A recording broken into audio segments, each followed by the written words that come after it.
Hi, it's Tiffin. It is Wednesday afternoon, November 15th. And I'm finally coming back to chat with you all about the energies and the astrologies that we're all living with right now. Um, I'm sure I don't need to tell you that it's been a really intense time with a lot of potent energy, some confusing energy, and that we had a really powerful eclipse season that just closed or just ended with the new moon this past Monday. So, Monday the 13th was the new moon in the sign of Scorpio. And that new moon was sitting right together with the planet Mars, planet of aggression and war and directed energy. So, cutting, aggressive kind of energy. And the sun, moon, and Mars in the new moon chart were opposite the planet Uranus in Taurus, which is that planet of awakening and shock and change and unpredictable energy. So, this moon cycle that we're in holds a lot of potential energy, I'll say. The Scorpio Taurus axis is an axis of power and resources. And so we could see and feel a lot of change uh, in our sense of our own power, our sense of what we have, what are our personal resources. Now, yes, this can show up in the outer world in changes in our finances or conditions of living. This can also be, and more often is, the way we experience the astrology is more of what's the invitation from the universe for our personal experience, for our growth, or for our healing. And I've been going through a lot personally, a lot of different themes and energies moving in my life. And almost everyone I've talked to, friends, clients, acquaintances, family members, have also been in a really powerful cycle within themselves. Um, and no two experiences the same, right? And yet there's some similar themes with the eclipse season that we had, with that new moon in Libra culminating in the full moon in Taurus, and now we just had our new moon in Scorpio. Themes around uh, relationship and identity and self-assertion within relationships. With the Scorpio lunar cycle. So we've had the sun in Scorpio for a little over 3 weeks now. So all of us have been in Scorpio season since October 22nd. And the sun in Scorpio highlights that deep, intense, emotional energy of Scorpio. And the Scorpio archetype is about us being willing to face ourselves, to be truthful, to examine our shadows and both our dark shadows and our light shadows. And what I mean by light shadow are those qualities that we don't fully own in ourselves, but that are considered good. You know, a lot of people don't have an easy time owning and accepting their brilliance, their light, their humor, their beauty, their strengths. We typically tend to think of shadow qualities as those darker, unacceptable, negative qualities that we hold. Pettiness or prejudice or anger or shame. But we have light and dark shadows. Any part of us that we don't accept, take ownership and responsibility for is kind of shoved in our shadow. And that's a psychological term. Carl Jung spoke a lot about the shadow. So Scorpio season every year is a time for us to encounter that in ourselves, an opportunity to examine our shadow, meet our shadow, and to find, by taking ownership of it, to find a greater sense of our own power, our empowerment, by being truthful, by being honest with ourselves, by being willing to look and do the work. And shadow work, a lot of talk about it out there in podcasts and on the internet, and a lot more awareness around shadow work and shame work and vulnerability and owning all of our internal dialogue and stories. So this month, with the lunar cycle in Scorpio, is a chance for us to really feel into that, to be willing to go into the emotional depths within us and experience, accept, be responsible for what we find there. And planet Mars is right there with the sun and moon, bringing that energy of motivation and drive and direction for it. So planet Mars activates the energies that it's touching.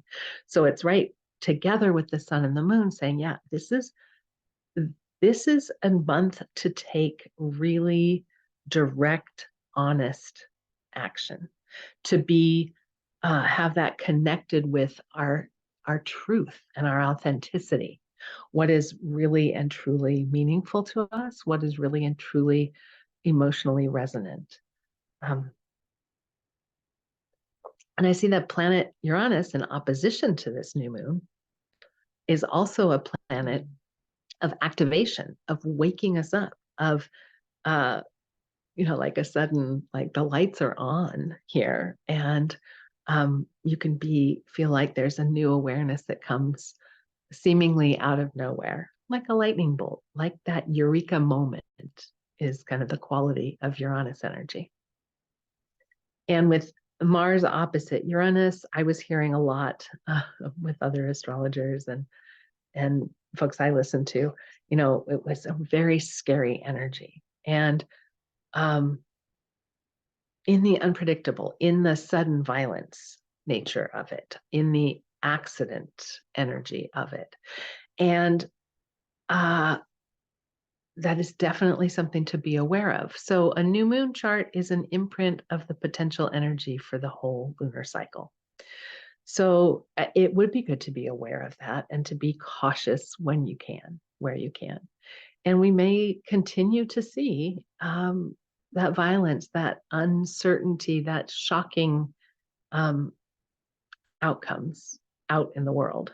I partly haven't come to talk with you about things because I have been holding it like I want to be able to offer context and understanding and some comfort around what is going on with the energy. And I haven't been able to find that resourcefulness in myself with the things happening in the world, with what's happening in Gaza and Israel, Palestine, what's happening in Ukraine, what's happening with earthquakes and volcanoes in Iceland, with what's happening in our government and all over the world, really.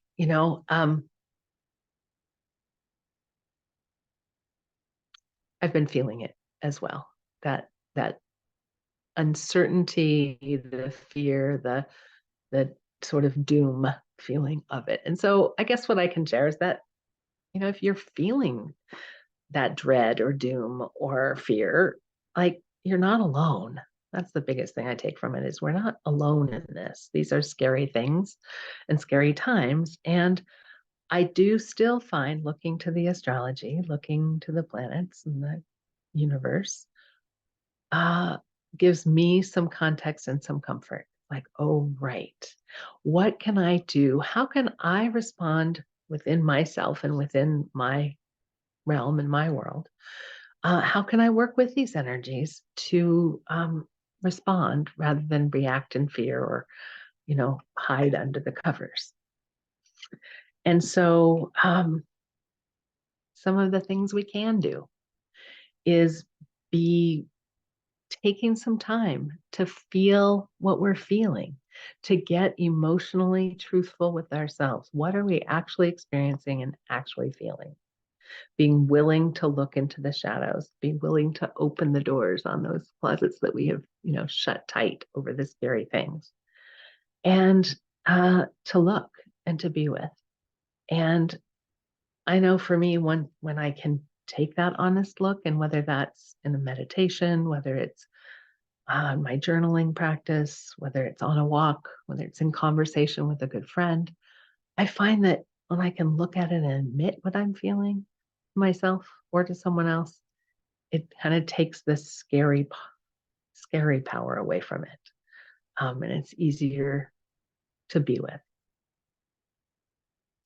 Um, with all of these intense uncertainties and threats of war and actual war and loss that are happening, I think we can each turn to things that help us access our own resiliency, our own power and comfort and stability, our inner stability and grounding.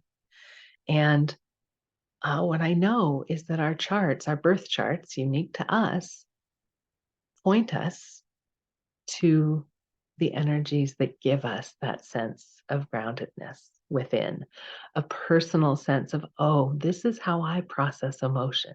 And if I can tend to that, if I can nurture my moon sign, for example, if I can be aware that, oh, my mind, the way I perceive and process information and language and ideas, this is my unique style based on my Mercury placements and the aspects that in my chart, I can know that, oh, right, I need to align with and come from the places in myself that are most natural to me. When I can do that, I can find my groundedness. I can find some strength. I can find my own sense of being resourced. When I am in a spinning out place or thinking that I should be responding to things in a certain way, if that's a way different than what is my natural way, I don't feel that same kind of resourcefulness and groundedness or even resilience or hope. And I'm thinking back to, the early March, late March of 2020, when we were all in the early days of the lockdowns. A lot of the work I was doing with people was around their natural grounding and resilience and helping people tap into, what gives them that sense of resourcefulness, resiliency, and hope. And we were able to do that through short sessions, like 30-minute sessions, to look at your chart, to tap into the energies of your unique birth chart, and strategize, bringing in the coaching, strategize, what's important to you, what can you do, how can you approach things that leave you feeling more empowered. And this is a great month for that, not just in response to what's happening in the world, but because of the energy of Scorpio. So Scorpio is that deep, emotional, intense energy that leads us to our true power, to our authentic experience emotionally.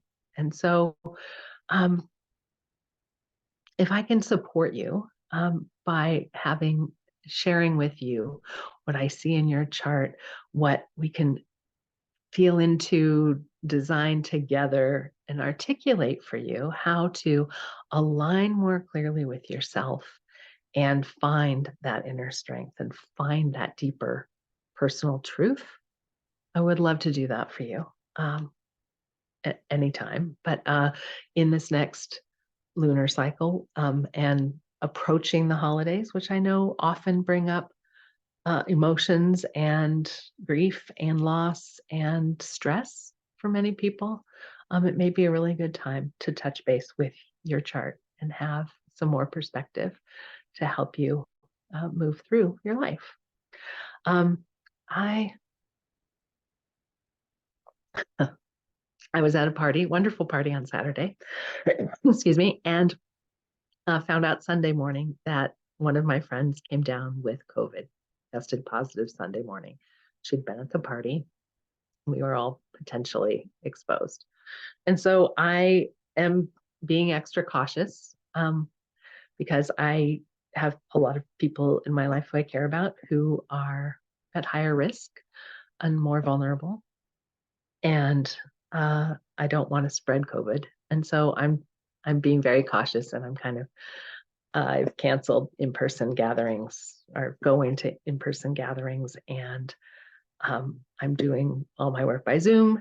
And but what it means is I have a little more time in my schedule because I'm not going places to in-person things. So I do have some more time and openings for sessions in the next week before Thanksgiving. And I'm feeling that, I really like to be able to help people with this. And so I'm offering half-hour sessions at a 20% discount. And so if you would like to touch base with me and your chart and feel boosted and encouraged and reminded of your inner strength and your deep emotional power, let's connect and jump on Zoom and uh, have that conversation and shine that light on who you are naturally and where your inner resources, grounding, and power lie, and how you can really best work with these planetary energies and the cycle of time that we're in. That